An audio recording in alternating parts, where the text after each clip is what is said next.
a spouse. I'm married to someone. I'm somebody's wife.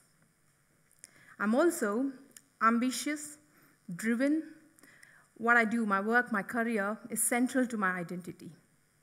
Let's say I'm your regular closet feminist who would like to change the world. In fact, I want to talk to you today about changing the world. And yet I think it's important I tell you I'm somebody's wife. Why? Who here has made a life choice where you say you quit your job for love, or you let go of a fantastic career to take care of your family, or you held on to a job just so your partner can chase his or her dreams? Who here? Who here knows someone else who's done that? Pretty much everybody, right? We believe what's right for people we care about is ultimately the right thing to do.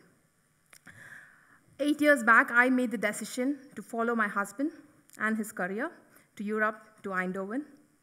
I must say it was not particularly a difficult decision because I looked at it as something of a long stay vacation. See the sights, experience a new culture, etc. I was excited. I was looking forward to a new adventure. I didn't for a moment think I won't have a career here. So I landed in Eindhoven and eventually started making friends. Most of the time, they were people like me, or my husband, young, happy nomads who were in love with the idea of trying out another new city. We didn't really have a reason to connect locally. I had found my bubble. It was international, it was exciting, inspiring, and didn't at all feel bad. We made local trips to tulip gardens, learned a lot about Dutch culture, mostly from Wikipedia or Untouchables. Once in a while, experienced that strange sensation in my throat, the Dutch language. As you would imagine, I eventually experienced a mild dose of reality. You see, my bubble was fundamentally different from that of my partner's. He worked, and to whatever extent, was connected to the real world. I didn't. I didn't even know I was disconnected, didn't spot the problem, didn't fix it. Instead, I panicked. Almost immediately, I downsized my big ambitions to a job, any job, as long as it had remotely something to do with my background. It was 6 years of struggle to keep my career afloat. I jumped boats when I had to. I went back to school. I rediscovered old interests, found new interests, survived the economic crisis, personal crises, every trick in the book. Like everybody else, I guess, I was worried, suffered, complained a lot, but eventually I reacted and decided to do something about it. About a year and a half back, I founded the Expat Spouses Initiative with my friend and business partner, Anne Yianni. The idea was to build a network so that as internationals, you have a support system, you have a decent chance at finding a local job. But what we set in motion was a movement. Every international trailing spouse instinctively understands what we stand for, what we're fighting for. And so many of them joined forces. We built a community of more than 700 people in less than a year, a little more than a year. We built what's now the largest international professional network in Eindhoven region. More than 80% of people in the network have a master level education or more. More than 70% have had significant work experience. You would be amazed at the number of PhDs, postdocs, even double postdocs that we represent. Yet, why is it hard to find your spot locally? And it is hard. We now know that there are at least 9,000 highly skilled, motivated international partners right now, right here, looking for opportunities.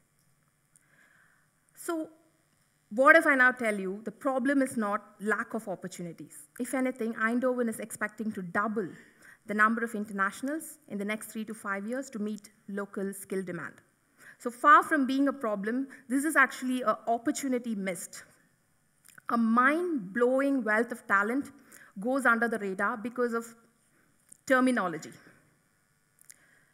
So, what is the problem? As impossible as it may seem, the problem is a mind gap. Let me explain. If you are an international, and if you're stuck, you experience the mind gap. And it's something like this.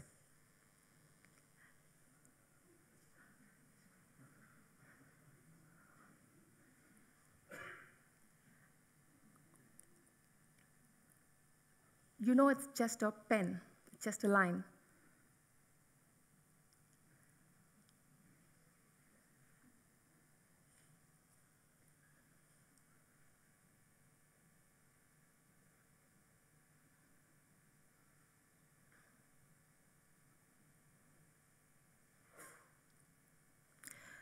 So it's a mind gap, but it's almost physical. You feel it, you experience how real this is. So it's not surprising we didn't rationally think of a solution. We were reacting to this experience, and in the process, found one. It's a very primal, human solution. We reached out. We reached out to others like us. We reached out to others not like us. We reached out of our international bubble and reached into other bubbles, to locals.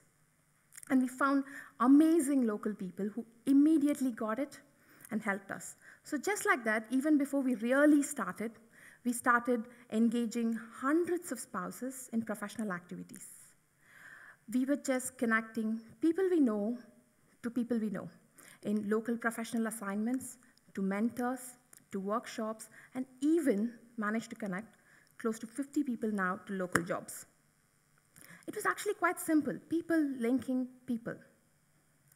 I believe the larger solution needs a fundamental change in how we think about what's local. We think it's a global problem, but global mobility is pretty much playing out right here around us. And we need a new local, and we need all of us to build it together. I'll start with us, internationals. How do we end up here? Companies need talent that they can't find locally, and they bring them over from countries where they can find them, like India. Expensive services are indulged to quickly and efficiently hustle people across borders. Who's getting hustled in all this? Me and probably a lot of you here. And we are really enjoying the ride now. We are, too proud that we are let into the global workplace, and it's going too good for us to start complaining about the gaps. So we land in a new city and start playing ants. Global ants stuck inside tiny labels like expats, internationals, talent, students, spouses, us, them. Don't be fooled, that's a mind gap. We really have to get out and connect locally. We owe it to ourselves to find our international place locally. Which brings me to place. Place is powerful. Place has the power to draw you out of your fenced-in existence. When I stepped out of my bubble, Eindhoven transformed me. But unfortunately, cities kind of have the same strategy to attract tourists and international knowledge workers, which is, we'll make your life easy. We'll make it easy here, then there. We need cities to enable placemaking, enable internationals to make them feel possible to make a home here when they are here. So I talked about us, I talked about where, and now I'm going to talk about them, the local people. Consider this, if you live in an international city, to whatever extent, you are already international. We need local people in international cities to embrace their inherited international identity and join and build new communities. Communities are sensational in nurturing shared identities. And we know because we're building one, and it's fantastic how the international-minded locals we know have enabled us, mentored us, love and share our ambition. So it's a mind gap that locals are essentially different. We need locals in international cities to be proud of their received international heritage and connect out there. Besides, the global workplace is pretty much playing out in your backyard. So if anything, the story starts from you. It's a global problem, but we need a fundamental shift in how we engage the global workplace locally. And there's at least 3 things that we can do. 1, internationals, get out there, find your place. Cities enable that placemaking. And locals, open up, let them in. Expat Spouses Initiative is fighting for dual career. Put simply, no matter which one of you is hired and yanked across the globe, the other partner should have equal opportunity to pursue his or her ambitions. He or she should not have to resort to a patchy second career or worse, give up and sit at home. But dual career is just one of the many human costs we pay for accelerated global mobility of our times. Times are changing globally, but we need ecosystems locally to respond to it. We need companies that hustle people to understand it's their social responsibility to engage them locally. We need cities and ecosystems not to think about it so much as integrating internationals as it is to helping them step out, interact, and helping the locals find their international place as well. I started my story with, I'm a spouse, I'm somebody's wife. I hope it made some of you curious. I'm sure many in the audience were wondering, why did I do that? Why am I standing here announcing it to the world that I'm somebody's wife? Well, you know why now. I hope it at least made some of you angry.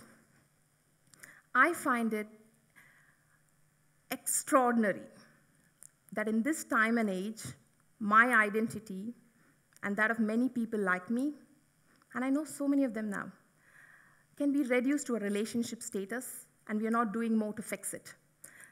Honestly, there's so much you and I can do together to fix these mind gaps. We do what we do because we don't know any better. Let's talk, share experiences, stories about hardships that you face in global mobility, about changing identities.